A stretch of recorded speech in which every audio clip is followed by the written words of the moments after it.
Everyone, this is Julie in Career Services and welcome to Resume Week. Today is day one and the theme is Learn. Thank you so much for joining us. I hope you'll walk away from this event with confidence in your skills and ability to make an awesome resume. Resume writing is an important life skill that you need to develop so that you can show an employer all of the amazing talents you have to offer. You'll use this skill forever because you'll always be doing new things each year in your academic program, jobs, and other experiences. It might feel a little overwhelming to get started with your resume at first, but this event will break it up into smaller, more manageable steps so that by the end of the week, you will have a great document that I hope you'll be proud of as you search for your next job or internship. Once you learn the basics of resume writing, I promise it gets easier. So keep in mind, this event is for people of all backgrounds when it comes to resume writing skill level. Some of you may never have had a job before and may not have a major yet, whereas others might be career changers or have extensive work history or might be getting ready to graduate this semester. I'm going to do my best to give resume advice to include all scenarios, but remember that a one-on-one appointment with us in Career Services will get you the best, most custom advice for your situation. Okay. So first, let's chat about what a resume even is. You probably already know that it's basically a snapshot of your employment history and qualifications. It's a working document that will change as time goes on, and you gain new experiences and accomplishments. And there are three main types of resumes, and you can see the names here. A functional resume, as shown here, heavily focuses on your skills and your accomplishments. It's a little bit harder for employers to know your chronological work history and achievements earned at each position because your skills are such of the focus of this resume. The style is not used very often, but it is used by candidates who are changing careers or may not have a lot of work history or have very long gaps in their employment history. You can see here in the experience section that this person has a 4-year gap in employment, but because the resume is formatted in this style, it's a little bit harder to draw attention to that. A traditional resume highlights your employment history and career progression over time in reverse chronological order. And that means the most recent experience is listed first and it works its way backwards towards the oldest experience. A combination style resume here, as shown here, highlights skills and experience. This style and the traditional resume I mentioned are most preferred by employers, and the combo resume is commonly used by college students and new grads. That's what we're going to focus on this week. But if you feel that a different type of resume best fits your background, let us know and we can help you with that. So the most important thing to know is that a resume is a marketing tool. It's often the very first impression that an employer has of you. When you're writing your resume, your job is to do so in such a way that you demonstrate very quickly to an employer that you have the skills and experience necessary for a particular job. Ultimately, the purpose of any resume is to get the recruiter to call you in for a job interview. I actually used to be a recruiter, and one of the biggest problems I would see is that candidates were qualified for jobs, but their application materials didn't always do the best job at showing that. Recruiters often get a lot of applicants for one open position and they don't have a lot of time. Studies have shown that recruiters typically spend an average of 20 seconds or less looking at resumes before they decide whom they would like to look at a little bit more closely and potentially interview versus whom they might hold off on for now. Many companies also use applicant tracking systems to help recruiters gather information and filter through applicants. These systems use technology to essentially screen resumes and recommend certain ones to recruiters. So as you write your resume, you need to keep it in mind that you are trying to impress both recruiters and applicant tracking systems. The tips you'll learn this week will help you do that. To start, it's very common and important to have just to have different versions of your resume that are customized to the opportunity for which you're applying. This is especially important if you are starting out in the workforce and you are looking for just any job right now to help you pay the bills while you're trying to get into your desired career industry. You might have kind of a general resume that simply lists out all of your employment history and your education and skills. And you might use that resume to apply to a lot of different jobs and different career fields where a specific major is not needed. So for example, maybe a job as a cashier or a waiter or a cook. You would also benefit from having a resume that's tailored specifically to your academic major and the career field you want to get into. For instance, if you're a nursing major and you want to apply for nursing jobs, you would want all of your nursing certifications, your clinicals, and other related information to be front and center on your resume. Having different versions of your resume really just means that you have two different resumes that have very similar content, but are formatted differently so that certain information stands out more than other information does, depending on what you're using that particular resume for. And we're going to talk about this a lot more tomorrow.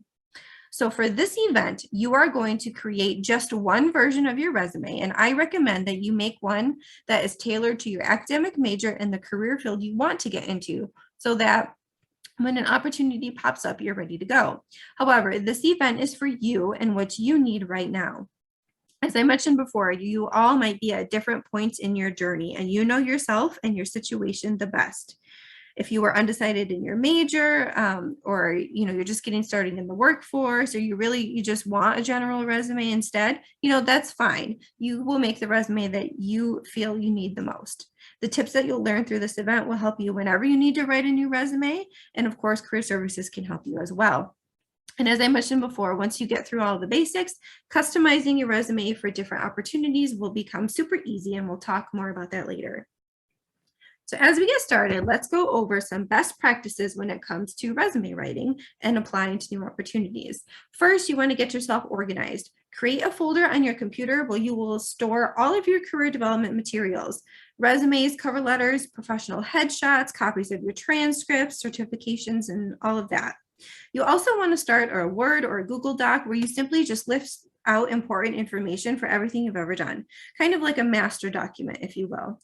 It's not going to be formatted like a resume necessarily, but it will have all of the key information in it.